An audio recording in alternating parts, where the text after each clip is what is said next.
आज भदोही ब्लॉक के अंतर्गत बर्मा न्याय पंचायत के धनवतिया ग्राम सभा में हाथ से हाथ जोड़ो अभियान के तहत आज तीसरा दिन है। धनवतिया गांव में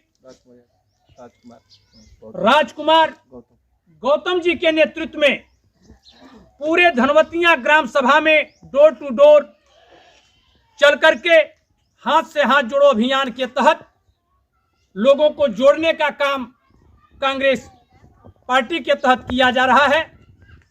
और मैं आपसे बताना चाहूंगा कि आज राजकुमार गौतम जी के नेतृत्व में करीब 1 दर्जन लोग धनवतिया गांव में कांग्रेस पार्टी को जो है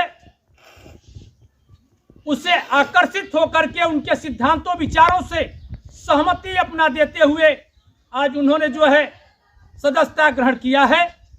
ये बड़ी ही खुशी की बात है। मैं आपसे बताना चाहता हूं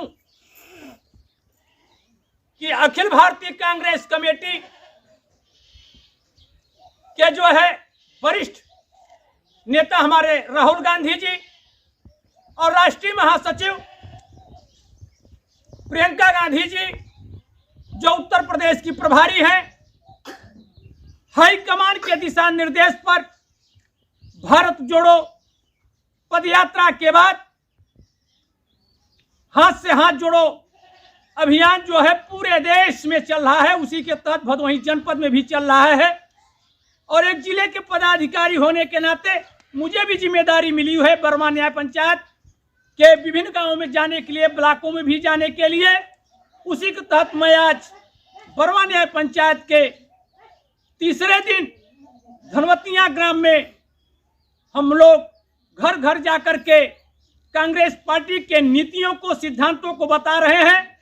और उत्तर प्रदेश और केंद्र में बैठी भारतीय जनता पार्टी की योगी और मोदी की सरकार जो जनहित के मुद्दों पर विफल है, उसके बारे में भी हम लोग जनता को अवगत करा रहे हैं।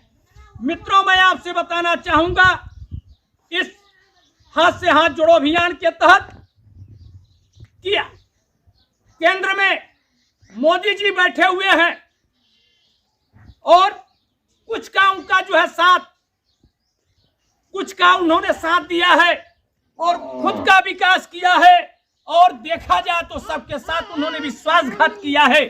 मित्रों, मैं आपसे कहना चाहूंगा कि मोदी जी 2014 में जब प्रधानमंत्री बनने के बाद मोदी जी जिसके हवाई जहाज में दिल्ली गए, उस उद्योगपति की दौलत 8 साल में 50 गुना बढ़ी है।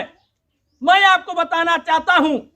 और इतना ही नहीं, भारत के 10% अमीरों के पास देश की 64% संपत्ति है, जबकि 50% आबादी के पास सिर्फ 6% संपत्ति है। यह योगी जी, मोदी जी की सरकार की स्थिति है। मैं आपसे बताना चाहता हूं हाथ से हाथ जोड़ो अभियान के तहत कि 8 सालों में मोदी जी केंद्र में हमारे देश के प्रधानमंत्री भी है। 8 सालों में एक भी किसान का जो है कर्जा माफ नहीं हुआ, और जबकि हमारे मोदी जी के करीबी अरबपति मित्रों के रुपया 72,000 करोड़ माफ हो गया। उनके जो मित्र थे उनका 72,000 रुपया जो है माफ हो गया, लेकिन हमारे एक भी किसान भाई का जो है पैसा माफ नहीं हुआ है। और इतना ही नहीं, जो उनके हमारे देश के खास मित्र भारत के 30% बंदरगाह, एयरपोर्ट्स, बिजली उत्पादन और कोयले की खदानों के मालिक लोग बन गए, जो उनके मित्र थे। मैं आपसे कहना चाहता हूं कि यही मोदी जी जब चुनाव की दौर आता है तब इन्होंने कहा था कि अच्छे दिन आएंगे, अच्छे दिन हम लाएंगे। मित्र, मैं आपसे आज कहना चाहता हूं जनता जनार्दन के बीच में कि अच्छे दिन तो नहीं आए, लेकिन हमारे देश की जनता को उनका पूरा दिन आ गया। मैं यही चंद शब्दों के साथ अपने वाणी को विराम दे रहा हूं। जय हिंद, जय भारत, जय कांग्रेस। कांग्रेस पार्टी जिंदाबाद, जिंदाबाद।